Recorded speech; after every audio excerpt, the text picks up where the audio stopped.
So you guys asked for it. You guys wanted me to do some manager comparisons about the league. So here it comes. I'm going to hit you guys with some manager comps. We're going to start it off strong. Two of the biggest trash talkers in the league, Steve versus Rhys. What we're going to do here is we're going to work on a 4-point system. So I'm going to be rating you guys 1 versus 1 on trash talking, trading ability, drafting ability, and waiver wire management.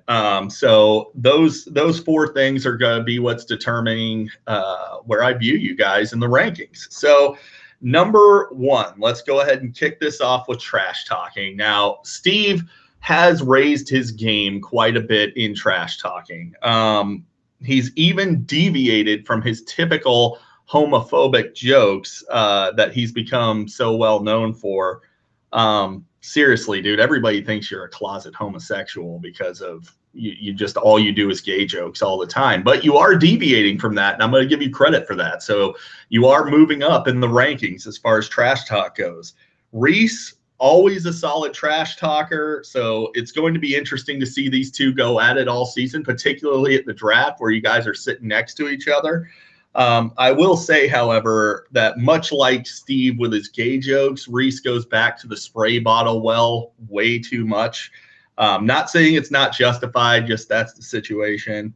That being said, due to originality and overall trash talk obnoxiousness, I got to give the advantage to Rhys here. Nobody out obnoxious as Rhys. Nobody. Not even you, Steve. Nobody. So trading. While I would love to give Rhys the nod here outright, the data just doesn't support it. Steve pulled off one of the greatest heists in the history of fantasy last year, despite me warning everyone in every video I did, do not trade for Dez Bryant. Tony decided to trade Russell Wilson for Dez Bryant. He still managed to hustle crybaby perennial candidate Tony Auto Pick Jr. out of Russell Wilson. So if any of you can find a worse trade than that in our league's history, I'd love to hear it because I can't think of one. Rhys, meanwhile, we can't ignore the fact that you got roasted, absolutely roasted on the Leonard Fournette trade. So for those of you that forget, it was Leonard Fournette for Doug Martin and Chris Carson.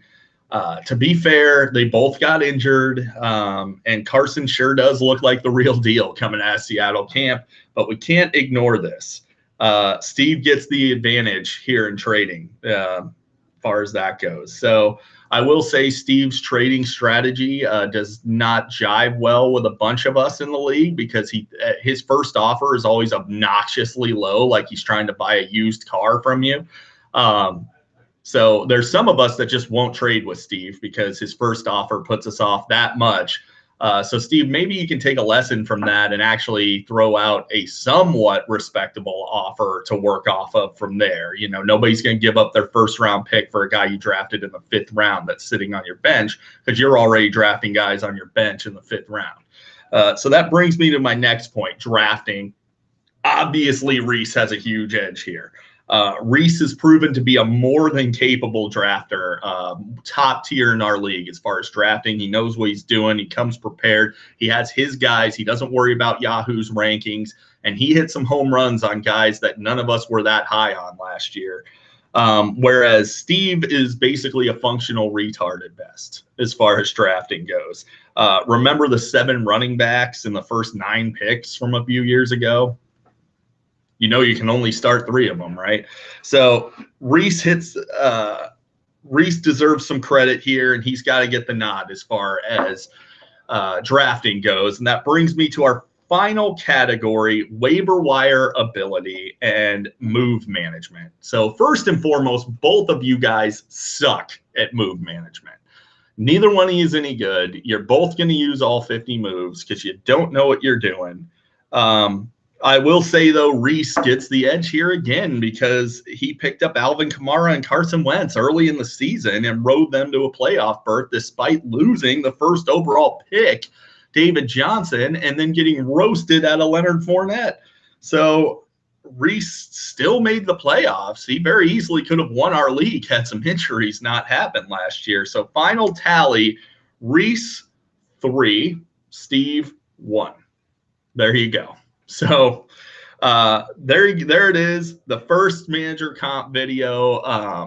I will not be doing a comp against me with anybody because obviously I'm better than all of you at everything. So, which is why I have this lovely fantasy championship ring that you can all see there from last season, because I win titles. That's all I do. So look for the next video. I'll do one probably Tuesday or Wednesday next week, where I will comp out Jared versus Matt Mers. Should be another interesting video to see what I come up with some of that. And I will catch you guys next week.